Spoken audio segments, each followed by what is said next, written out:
എൻ്റെ അഭിപ്രായത്തിൽ 5 പൈസ മുടക്കില്ലാത്ത യാത്രകൾ തുടങ്ങുക. ഞാൻ എപ്പോഴും പറയാനുള്ളൊരു കാര്യമുണ്ട്. നിങ്ങളുടെ അപ്പുറത്തെ ഗ്രാമത്തിലെ ഒരു അമ്പലം നിങ്ങൾ കണ്ടിട്ടുണ്ടോ? അല്ലെങ്കിൽ അതിൻ്റെ അപ്പുറത്തോട് ഒഴുകുന്ന നദിയുടെ ഉത്ഭവസ്ഥാനത്തേക്ക് നിങ്ങൾ പോയിട്ടുണ്ടോ? അവിടം വരെ പോകാൻ അധികം പൈസ വേണ്ടല്ലോ. എന്തെങ്കിലും ജോലിയുള്ള ഒരാൾ, അയാൾ കന്യാകുമാരി കണ്ടിട്ടുണ്ടോ? യുവനരെ കോവളം കണ്ടിട്ടില്ലാത്ത എത്ര പേരുണ്ട്? വർക്കല കടൽത്തീരം കണ്ടിട്ടില്ലാത്ത മലയാളികൾ എത്രയുണ്ട്? നിങ്ങൾ എന്തിനാണ് അമേരിക്കയിൽ പോകാൻ പറ്റില്ലെന്ന് പറഞ്ഞ് ദുഃഖിക്കുന്നത്? നിങ്ങൾ വർക്കല പോലും കണ്ടിട്ടില്ലല്ലോ. നാട്ടിൽ കൂടെ നടക്കില്ല. കൂട്ടുകാരെല്ലാവർക്കും സുമേഷ് ഏട്ടൻ്റെ പുതിയൊരു വീഡിയോയിലേക്ക് സ്വാഗതം. നമ്മൾ നിൽക്കുന്നത് പാലക്കാട്ടിലെ പേരുകേട്ടൊരു വേലയാണ്, മണപ്പുള്ളിക്കാവ് വേല. ഈ അമ്പലത്തിൻ്റെ തൊട്ട് മുൻവശത്താണ്. പാട്ടവിടെ വെച്ചിട്ടുണ്ട്. അതുകൊണ്ടാണ് ഞാൻ കുറച്ച് ഗ്രൗണ്ടിലോട്ട് കയറി വന്നത്. അപ്പോൾ ഡേറ്റ് ഫിക്സ് ആയിട്ടുണ്ട്. അതൊന്നും നിങ്ങളൊന്ന് അറിയിക്കാൻ വേണ്ടിയിട്ടാണ് നമ്മൾ ഇങ്ങനെ ജസ്റ്റ് ഒരു വ്ളോഗ് ചെയ്യാൻ വേണ്ടി വന്നത്. അപ്പോൾ അതിന് മുമ്പ് നമ്മൾ കഴിഞ്ഞ തവണ 2023 മണപ്പുള്ളിക്കാവിൻ്റെ വേലിനെ പറ്റിയിട്ട് വീഡിയോ ചെയ്യാൻ വേണ്ടി വന്നപ്പോൾ ഈ അമ്പലത്തിനെ പറ്റിയിട്ടും അതുപോലെ തന്നെ ഞാൻ ആദ്യമായിട്ടാണ് ഈ യാക്കര എന്ന് പറയുന്ന നമ്മുടെ പാലക്കാടിലൊരു സ്ഥലമുണ്ട്. ആ പേര് എങ്ങനെയാണ് വന്നത് എന്നുള്ളത് മുതൽ വളരെ ഡീറ്റെയിൽ ആയിട്ട് പറഞ്ഞു തന്ന ഒരാൾ നമ്മളെ വിട്ടു പോയിട്ടുണ്ട്. അപ്പോൾ അദ്ദേഹത്തിൻ്റെ വിയോഗത്തിൽ നമ്മൾ അദ്ദേഹത്തിന് വേണ്ടി ഒരു പ്രണാമം ആദ്യം തന്നെ അർപ്പിക്കുകയാണത്. മറ്റാരുമല്ല, അമ്പലവുമായിട്ട് ബന്ധപ്പെട്ടുള്ള ഒരു വ്യക്തിയാണ്, എഴുത്തുകാരനാണ്, സാഹിത്യകാരനാണ്, ആലങ്ങാട്ട് മുരളീധരൻ മാഷ്. ഈ ഒരു വീഡിയോയിലേക്ക് സ്വാഗതം. ഇപ്പോൾ നമ്മൾ പരിചയപ്പെടുത്തും ആളാരാണ്, ഈ ക്ഷേത്രമായിട്ടുള്ള ബന്ധം എന്താണ് എന്നുള്ള കാര്യങ്ങളെല്ലാം. ശ്രീ മണപ്പുള്ളി ഭഗവതിയുടെ അനുഗ്രഹാശിസുകൾ എല്ലാവർക്കും ലഭിക്കുമാറാകട്ടെ എന്ന് ഞാൻ അകമഴിഞ്ഞ് പ്രാർത്ഥിക്കുകയാണ്. എൻ്റെ പേര് ആലങ്ങാട്ട് മുരളീധരൻ. ഞാൻ ജനിച്ചു വളർന്നത് അമ്മയുടെ ഈ തട്ടകത്ത് തന്നെയാണ്. പ്രായം 80 അടുക്കുന്നു. സ്ഥലത്തിൻ്റെ പേര് മുൻപ് യാഗക്കര എന്നായിരുന്നു. അതിനുള്ള കാരണം, പണ്ട് ഈ യാക്കരപ്പുഴ എന്ന് ഇന്നറിയപ്പെടുന്ന ശോകനാശിനി പുഴയുടെ തെക്ക് ഭാഗത്ത് ബ്രാഹ്മണർ തമിഴ്നാട്ടിൽ നിന്നും വന്ന് പുതിയ അഗ്രഹാരം അവിടെ നിർമ്മിച്ച് പൂജാദികളിൽ മുഴുങ്ങി കഴിഞ്ഞ ആളുകളായിരുന്നു. അവർ ജ്യോതിഷ പണ്ഡിതരും സംസ്കൃതത്തിൽ വളരെ വിൽപ്പത്തി നേടിയിട്ടുള്ള ആളുകളും കൂടിയായിരുന്നു. അവർ പച്ചപ്പന്തൽ കെട്ടി യാഗം അനുഷ്ഠിച്ചു വന്നിരുന്നു. ആ പുഴയുടെ തീരത്ത് അങ്ങനെ അന്നവർ ചെയ്തു വന്ന കാരണം യാഗം നടത്തിയ പുഴയുടെ തീരം എന്നുള്ള പേര് ലോപിച്ച് അന്ന് യാഗക്കര എന്ന പേരിൽ അറിയപ്പെട്ടിരുന്ന ആ സ്ഥലമാണ് ഇന്ന് യാക്കര എന്നായി അറിയപ്പെടുന്നത്. മാഷ് എന്നാണ് വിളിക്കാറ്. അദ്ദേഹം അധ്യാപന വൃത്തി ചെയ്തിട്ടുണ്ടോ എന്നുള്ളത് എനിക്കറിയില്ല. ഒരു തവണ മാത്രമാണ് മൂപ്പരുമായിട്ട് സംഭാഷണത്തിൽ ഏർപ്പെടാൻ പറ്റിയിട്ടുള്ളത്. 2023 അപ്പോൾ വളരെ വിശദമായിട്ട് തന്നെയാണ് അദ്ദേഹം കാര്യങ്ങളെല്ലാം പറഞ്ഞു തന്നത്. അപ്പോൾ അദ്ദേഹത്തെ ഈ ഒരു അവസരത്തിൽ നമ്മൾ ഓർക്കുകയാണ്.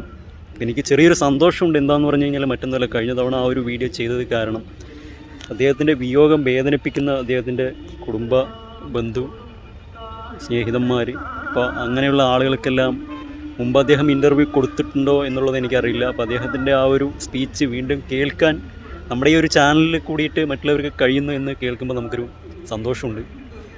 അപ്പോൾ കാണാത്തവർക്ക് വേണ്ടിയിട്ട് അമ്പലത്തിനെ പറ്റിയുള്ള പൂർണ്ണ വിവരങ്ങൾ അദ്ദേഹമാണ് എനിക്ക് പറഞ്ഞു തന്നിട്ടുള്ള. വീഡിയോയുടെ ലിങ്ക് ഞാൻ ഈ ഡിസ്ക്രിപ്ഷനിലിടാം. തീർച്ചയായിട്ടും പോയി കാണുക. 80ാമത്തെ വയസ്സിലാണ് എനിക്ക് വളരെ വിശദമായിട്ട് ഓർത്തെടുത്ത് കാര്യങ്ങളെല്ലാം പറഞ്ഞു തന്നത്, ഇരുന്ന് വളരെ സാവധാനത്തിൽ. അപ്പോൾ തീർച്ചയായിട്ടും അത് പോയിട്ട് കാണുക. കാണാത്തവർക്ക് വേണ്ടി ഒരിക്കൽ കൂടി പറയുകയാണ്. അപ്പോൾ ആൾക്ക് ഒരിക്കൽ കൂടി പ്രണാമം അർപ്പിച്ചുകൊണ്ട് നമ്മൾ ഇപ്രാവശ്യം വേല എന്ന് പറഞ്ഞു കഴിഞ്ഞാൽ 2024 വരുന്നത് ഫെബ്രുവരി 29 ആയിട്ടാണ് ഇപ്രാവശ്യം വേല വരുന്നത്. മലയാള മാസം പറയുകയാണെങ്കിൽ കുംഭമാസമാണ്. അപ്പോൾ ഇവിടെ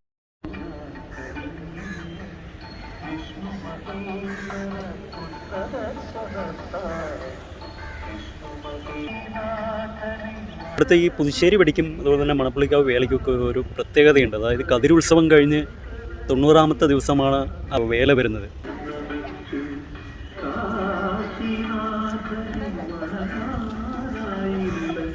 അപ്പോൾ ഇവിടുത്തെ കൊടിയേറ്റം എന്ന് പറഞ്ഞു കഴിഞ്ഞാൽ ഫെബ്രുവരി 16 കൊടിയേറ്റം. 29 വളരെ ഫേമസ് ആയിട്ടുള്ള മണപ്പുള്ളിക്കാവ് വേലയാണ്. അപ്പോൾ ഇതുവരെ കാണാത്ത ആളുകളുണ്ടെങ്കിൽ തീർച്ചയായിട്ടും വരിക.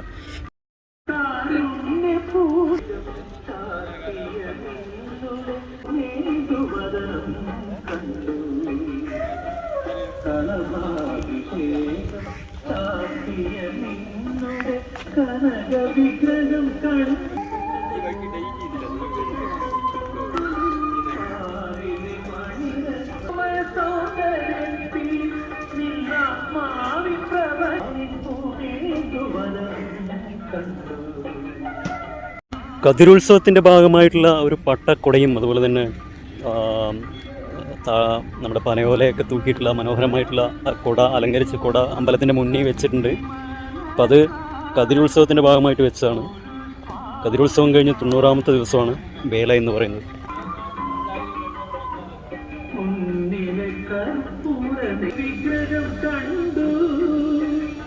അതിൽ കാരുണ്യപൂനിലം കണ്ടു കനകാഭിഷേകം ചാർത്തിയ നിന്നുടെ കനക വിഗ്രഹം കണ്ടു.